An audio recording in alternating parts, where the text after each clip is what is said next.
Attends que donc, Inch'Allah, comme le doyen là, va poser sa question, Inch'Allah. Attaque lui. Donc, écoute, le doyen va poser sa question. Bonsoir, papa. Ok, le micro. Alors, je vous remercie. Merci, papa. Je vous ai écouté religieusement. Merci. Et concernant le dernier prophète, oui, vous avez dit que c'est le prophète Muhammad sallallahu alayhi wa sallam. Bien sûr. Okay. Alors, le prophète est mort, ça fait combien d'années? Depuis le 7e siècle, 1400 et quelques ans. Alors, après sa mort, qui est là? C'est lui qui est là. Il est là en comment? Physiquement ou bien en esprit? Il est là en esprit par sa révélation voilà. Qu'il a reçue. Ok. Dans ce cas, oui. Si Jésus dit que je m'en vais, oui. Et quand je reviendrai, oui. Je vais vous donner un autre consolateur. Oui. Et ce consolateur, quand il viendra, oui. Il sera avec vous. Oui. Bien évidemment en esprit. Bien mais sûr. Pour celui qui croit en lui, oui. Il est en vous. En vous. Oui.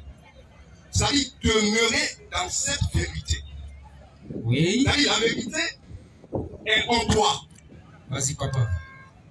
L'esprit est en toi.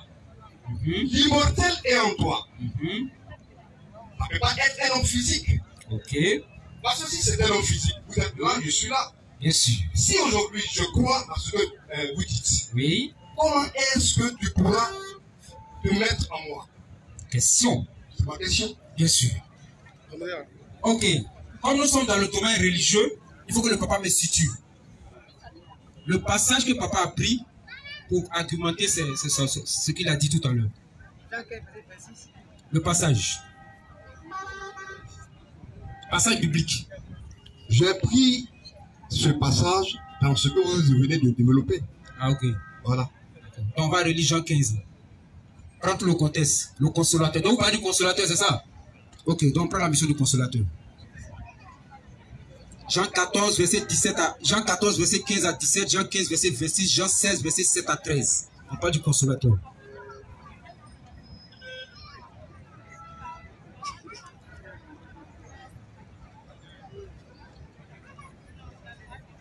Jean 14, le verset 15 et suite. Bien sûr, vas-y. Si vous m'aimez,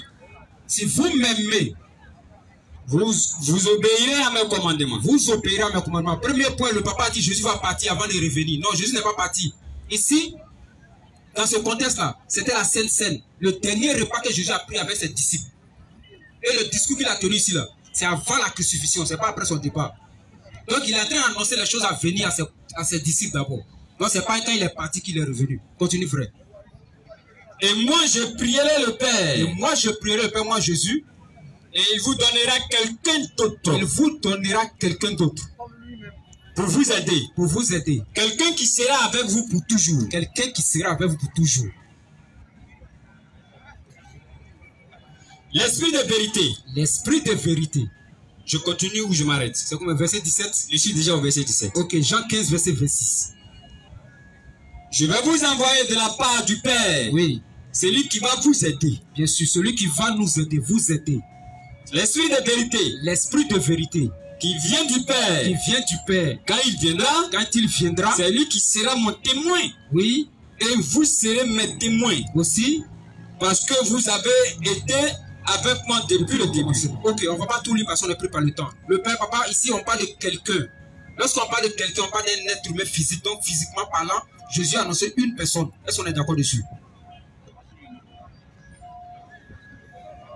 Vous savez,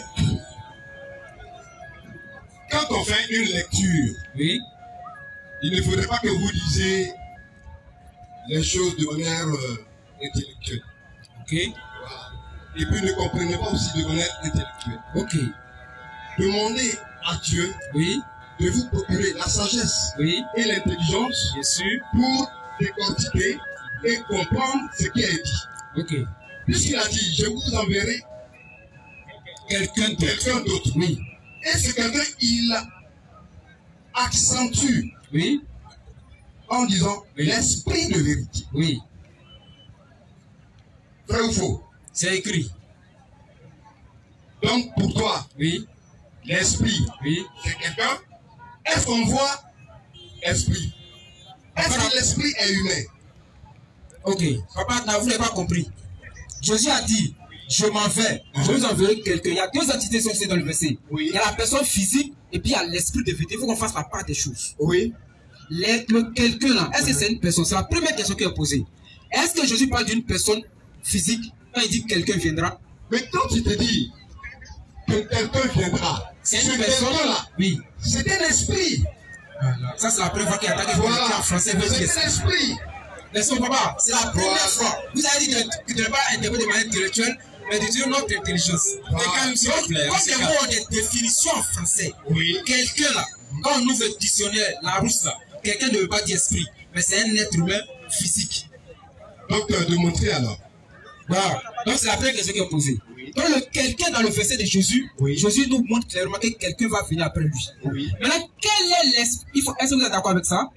Quelqu'un là. Non, mais Je vais arriver sur l'esprit. Est-ce que vous êtes d'accord avec quelqu'un? non, mais je ne peux pas être d'accord. Pourquoi? Mais tu fais ce qu'il te dit, l'esprit, il te dit que quelqu'un va venir, en même temps il te dit l'esprit. Ok, d'accord. On va expliquer tout ça. Voilà. Donc le quelqu'un, papa, que ou en tout cas quelqu'un, c'est un être humain, on est d'accord? Je suis d'accord. Ok. Deuxième point, il parle de l'esprit de vérité. Ok. Dans toute la Bible, le thème esprit de vérité est utilisé 4 fois. Ok. Dans le contexte de quoi? Du consolateur qui est quelqu'un là. Ok. C'est sur le compte du consolateur que Jésus utilise l'esprit de vérité pour désigner le quelqu'un du premier verset. Quand Jésus dit l'Esprit Saint, Jésus a l'Esprit Saint depuis sa naissance. L'Esprit Saint était en lui et il a travaillé avec l'Esprit Saint. Il a soufflé l'Esprit Saint dans Jean 20, si je ne me trompe pas. Jean combien? Jean 20, verset 22. Souffle l'Esprit sur vous. L'Esprit Saint.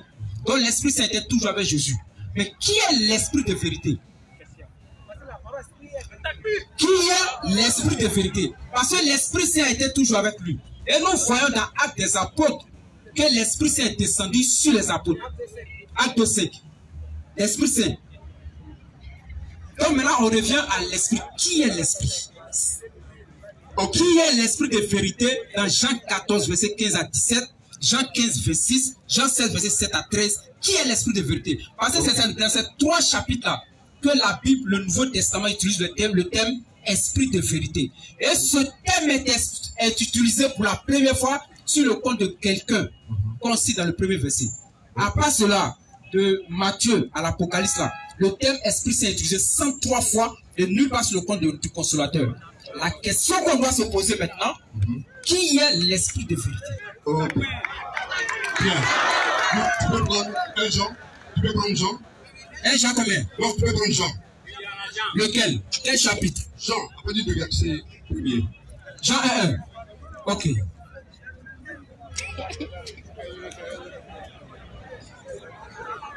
Jean 1.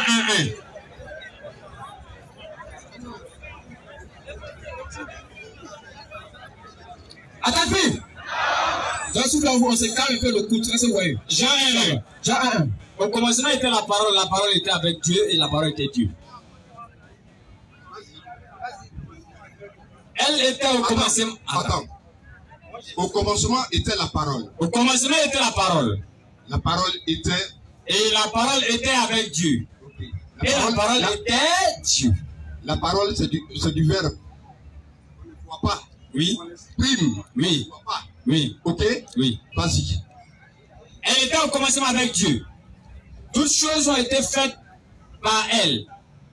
Je vais au verset 14 en même temps. Non, vas-y. Toutes choses ont été faites par elle. Et rien de ce qui a été fait n'a été fait sans elle. Elle était la vie. Et la vie était la lumière des hommes. La lumière, lui, dans les ténèbres. Et les ténèbres l'ont rien reçu. Il y a un homme envoyé de Dieu. Son nom était Jean. Il vient servir de témoin pour rendre témoignage à la lumière, afin que tous crient par lui.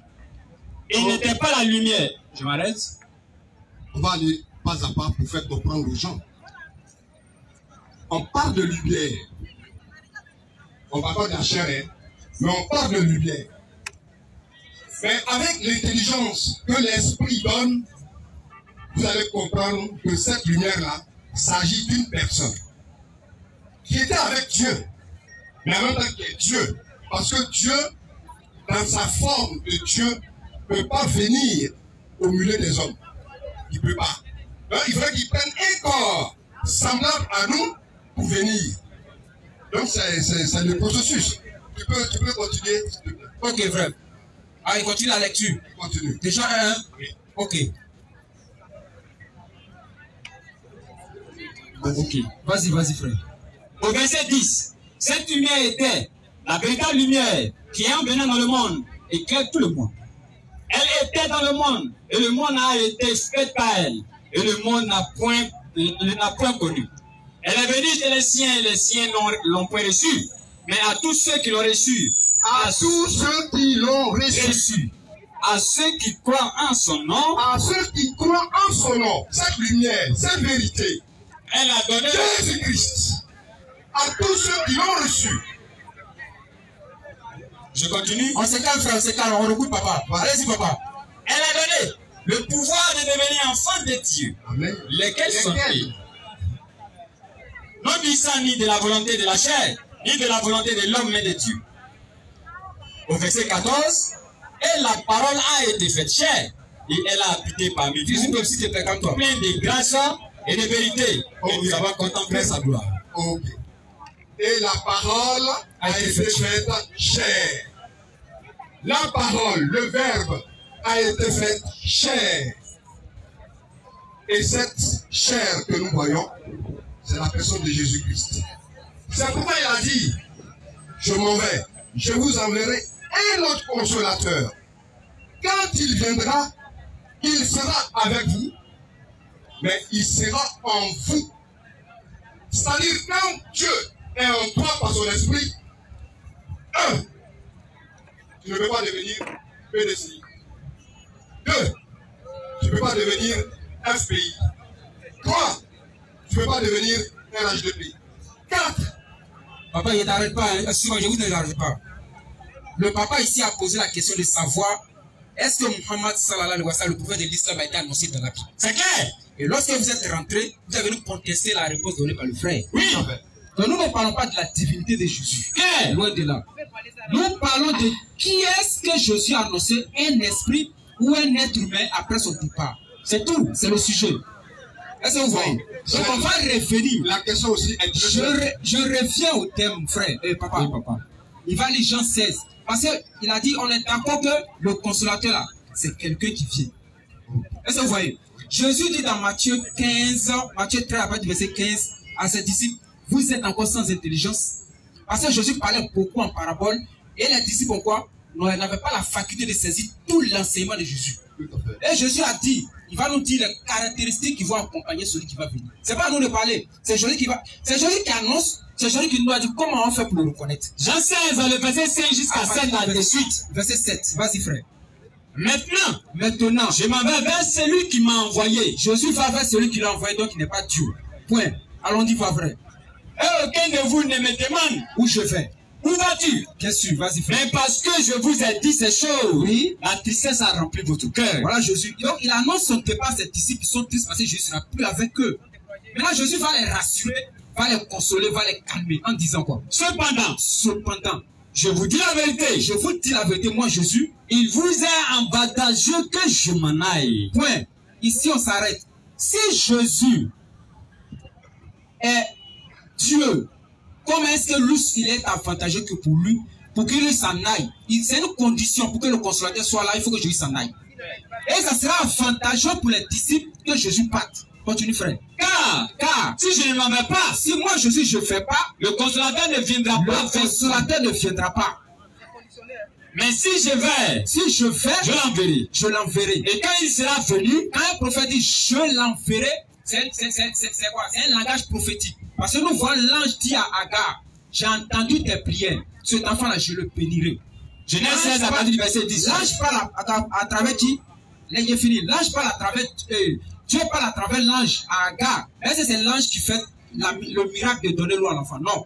C'est une mission. Donc quand je dis je l'enverrai, c'est un langage prophétique pour dire Dieu va envoyer quelqu'un. Continue le verset frère. Et quand il sera venu, le consolateur, il connaîtra le monde. Il convaincra le monde. Maintenant ici, il va donner maintenant comment faire pour reconnaître le consolateur. Parce qu'on va titiller. Jésus savait qu'après lui, on a dit non, c'est l'esprit, c'est pas l'esprit, c'est l'esprit saint. Donc il donne les conditions pour reconnaître le consolateur. Vas-y frère. Je fais la lecture.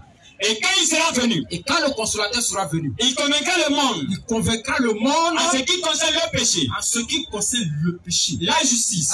Et le jugement. Depuis le départ de Jésus, papa, donnez-moi le nom d'un esprit qui s'arrêtait sur une montagne pour dire aux hommes, oh homme, pratiquez la justice, ne faites pas le péché. Question.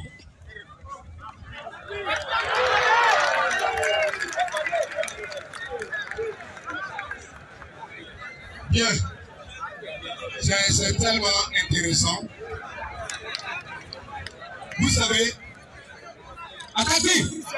Si frère, calmez-vous frère, on va aller rapidement, on est déjà plus pas le temps. Vas-y papa. Vous savez, oui, le péché, c'est quoi? Jésus dit, il convaincra le monde en ce qui concerne le péché, la justice et le jugement. Et aujourd'hui, le monde, la crise mondiale, elle est quoi? Elle est morale. C'est-à-dire que le péché a envahi le monde. Voilà pourquoi nous avons des problèmes dans ce monde-là. Maintenant, donnez-nous le nom d'un esprit après le départ de Jésus qui s'est mis sur une montagne, qui dit aux gens, oh homme, arrêtez de pécher. Attends. Vraiment, c'est absurde. C'est ce que le verset dit. Il convaincra le monde en ce qui concerne le péché. Et vous dites que le consolateur, c'est l'esprit. Donc, expliquez-nous ça. Le consolateur, c'est l'esprit. Donc, Jésus a donné les caractéristiques pour le reconnaître. Il va convaincre le monde en ce qui concerne le péché. Voilà. Donc, on vous attend sur la preuve. Donnez-nous une preuve.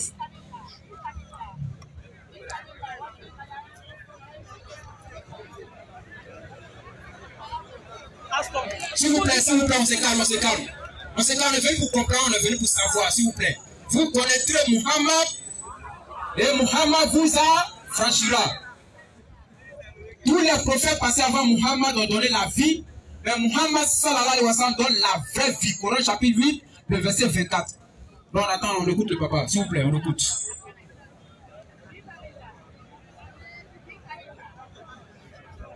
Je répète ma question. Jésus dit, l'esprit, le consolateur convaincra le monde en ce qui concerne le péché, la justice et le jugement. Donc j'ai demandé à papa de me donner un seul esprit qui a parlé aux gens par rapport au péché. Vas-y papa, la lecture. Bien. Pour faire comprendre l'auditoire, je vais lire ce passage et intelligemment, chacun va décortiquer. Allez-y papa. Il est dit dans... Là, l'intelligence est utilisée maintenant. On avait rejeté ça au départ. Il est dit dans 1 Jean. Allez-y, papa. 1 Jean 5. 1 Jean 5, verset 20. Donc, on lit à partir du verset 16. Ah, ok. On remonte un peu. Et ce que je suis en train de lire, oui. C'est vrai, je suis chrétien. Oui. Mais beaucoup aussi qui se proclament de chrétiens oui. tombent. Pourquoi? Parce qu'ils n'ont pas connu qui est Jésus-Christ. Il tombe comment? Est-ce que vous ne veut pas? Il tombe comment? Les chrétiens tombent comment? D'autres chrétiens tombent comment? Bien. Je prendrai l'exemple des baptistes. Oui, ils disent quoi? Je prendrai l'exemple des catholiques. Des catholiques, oui. C'est des gens. Oui. Voilà. Je vais fouetter l'oreille de tous ceux-là qui se réclament de Dieu. Ok. Voilà. Parce que ce sont des gens. Vous m'écoutez un peu. Oui, papa, il vous écoute. Voilà. Ce sont des gens oui. qui disent qu'ils ont cru en Jésus-Christ. Oui. Et qu'ils ont le salut. Oui, oui. Mais en même temps, quand ils pêchent, bien sûr, ils disent qu'ils vont en enfer. Donc, c'est dire qu'ils n'ont pas connu celui en qui ils ont cru. C'est ce que ça veut dire. Donc, moi, je te dis tout à l'heure que je suis chrétien. Et Jésus-Christ en qui j'ai cru, qui est la vie, qui est en moi par son esprit, je meurs, je vais au paradis. Je meurs, je vais au paradis. Quelles que soient les tonnes de péché, je vais au paradis. Merci papa. Ok. Donc, je pose une question rapidement si vous avez le temps. Je pose la question rapidement. La question. Vous avez dit que les baptistes et les catholiques n'ont rien compris, n'est-ce pas? Rien compris. Quand l'esprit est venu, la donner enseignement sur la pratique culturelle du christianisme, bien sûr. Ok. Donnez-moi la manière dont il a demandé de jeûner. Comment on doit jeûner? Selon l'esprit. Et puis vous savez que les catholiques n'ont pas. Non mais pour jeûner, pour jeûner, il faut rentrer à la maison. Ok? Tu rentres dans ton chambre. Tu communiques avec ton père. Le jeûne, comment est-ce qu'on doit faire ça? Je t'explique le jeûne. Oui. Non, il n'y a pas bien de la définition du jeûne. Dans la pratique culturelle du jeûne, par exemple, l'Esprit est venu. Il doit venir vous enseigner comment marcher par l'eau au paradis. Vous avez dit que vous partez au paradis tout à l'heure. Oui. Les protestants sont tombés, ils vont en enfer. Les catholiques vont en enfer. Nous savons que les catholiques jeûnent 40 jours par an. Ils ont un temps spécifique. Ils disent que c'est l'Esprit qui leur a dit de faire ça. Et vous venez de contester cela. Donnez-nous maintenant la vraie version par rapport au jeûne, qui est différente de celle des catholiques. Question simple. C'est très simple comme question que tu as posée. Tout à l'heure, j'ai dit que le chrétien, c'est-à-dire celui-là qui a cru en Jésus-Christ, il n'a pas de parti politique. Pourquoi? Pourquoi? Parce qu'il gêne à tout, c'est-à-dire il juge les actions. Il juge les actions. Ce n'est pas bon, mais il ne va pas te suivre. Voici la forme en réelle. On revient. C'est ce qu'on fait ça. On revient. Voilà. Allez-y, la lecture de votre verset. Voilà. Si quelqu'un voit son frère ou sa soeur commettre un péché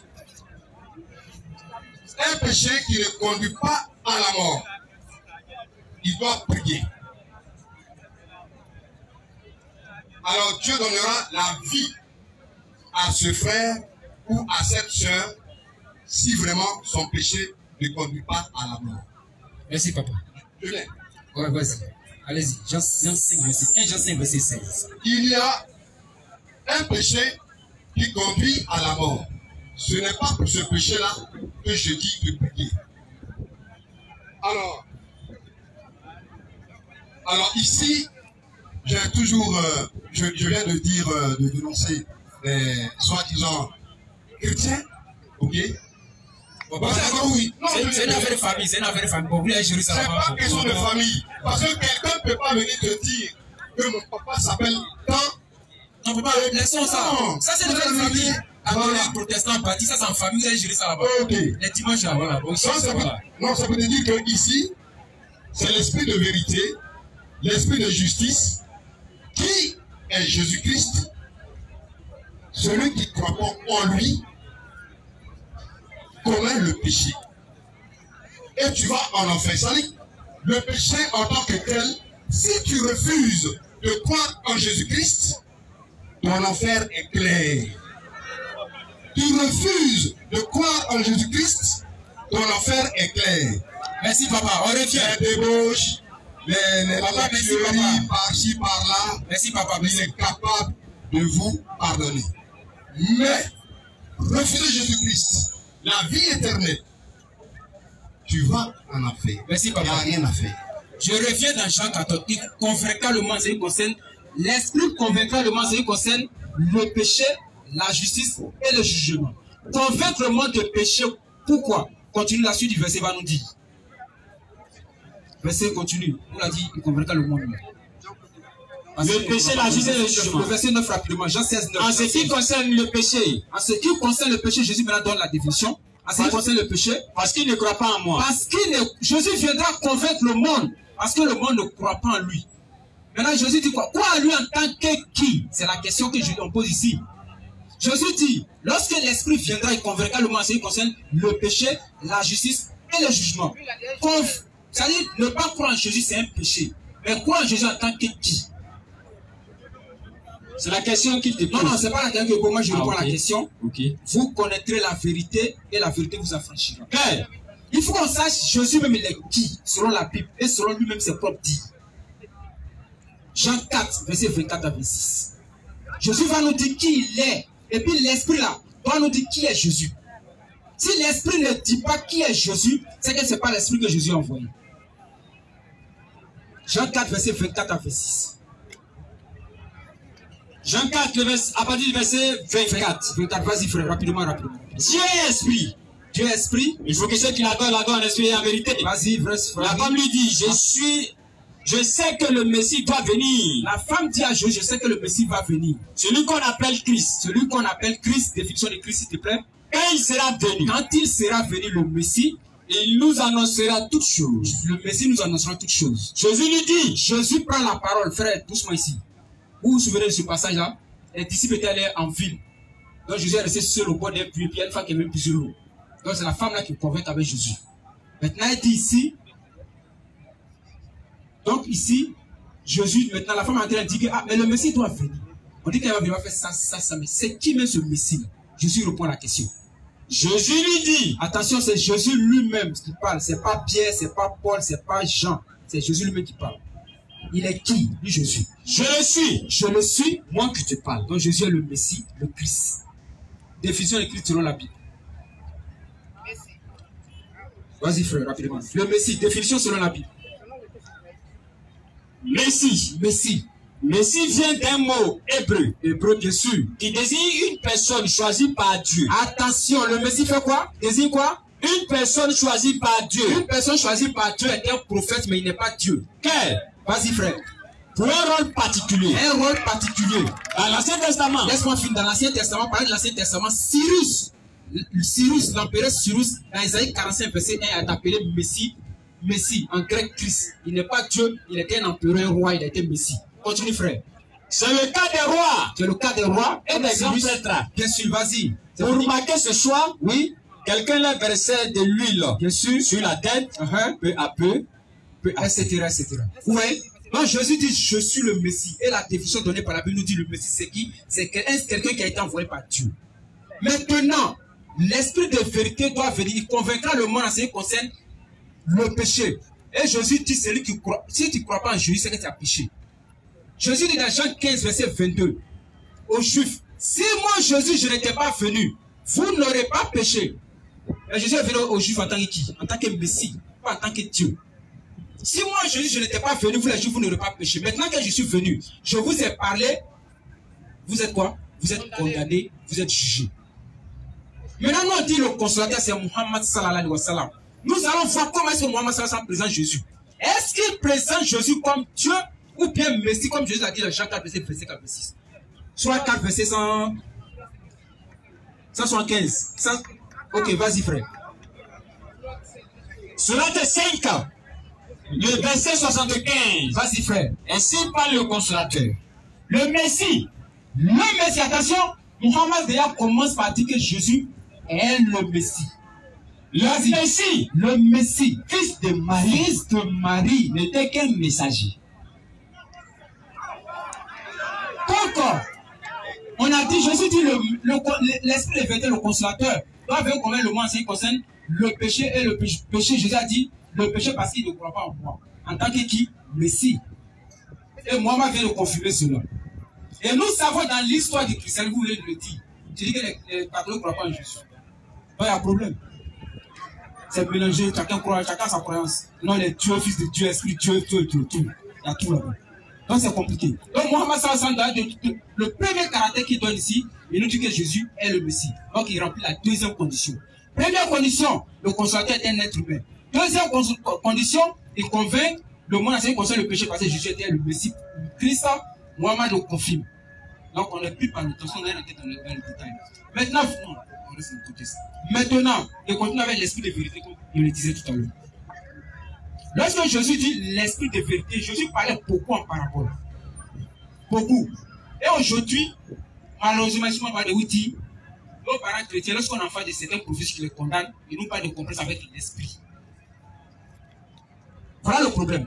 Quand on a besoin de l'intelligence pour comprendre une prophétie, c'est la parabole qu'on donne. On donne des symbolismes pour que lorsque cette personne arrive, on puisse le reconnaître. Mais Jésus n'a pas vu ça soit bon, ok. Si moi, il m'avait, Muhammad viendra, voilà ce qu'il fera. C'est pas une prophétie. C'est pas une prophétie. Ouais, pourquoi dans Esaïe 61, verset 1 à 4, l'annonce de Jésus a été faite. Mais quand Jésus est venu, il est dans le temple, la première chose qu'il a fait pour sa mission, il a lu le livre d'Esaïe et il a dit, cette prophétie-là vient de s'accomplir. Mais est-ce que le nom de Jésus est écrit là-bas? Non. Son nom n'y est pas. Donc vous voyez, donc l'esprit que Jésus a utilisé, c'est la révélation qui sera faite au consolateur, qu'on appelle l'esprit de vérité, parce qu'on dit quoi? Il vivra éternellement. Mais la question que vous avez posée au départ, est-ce que Muhammad sallallahu alayhi wa sallam a-t-il vécu éternellement? Oui. Nous disons non. Physiquement, il n'a pas vécu éternellement. Mais sa révélation sur le livre qu'il a reçu est un livre éternel. Sourate 15, verset 9.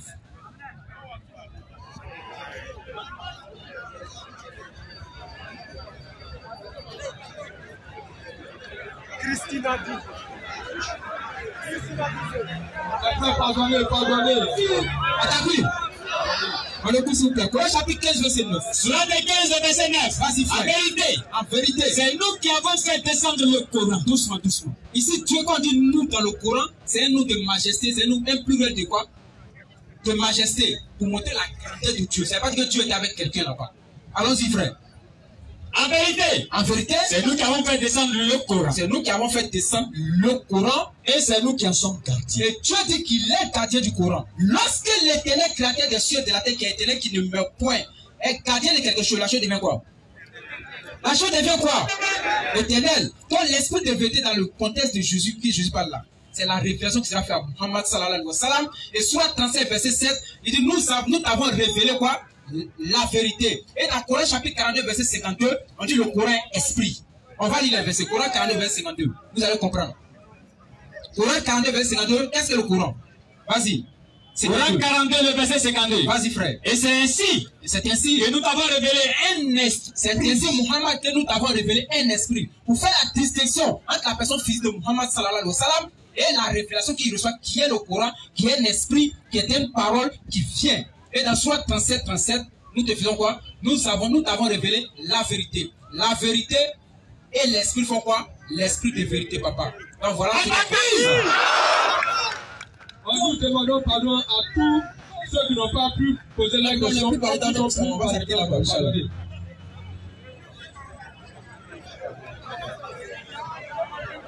C'est intéressant. Ouais, intéressant. Bien.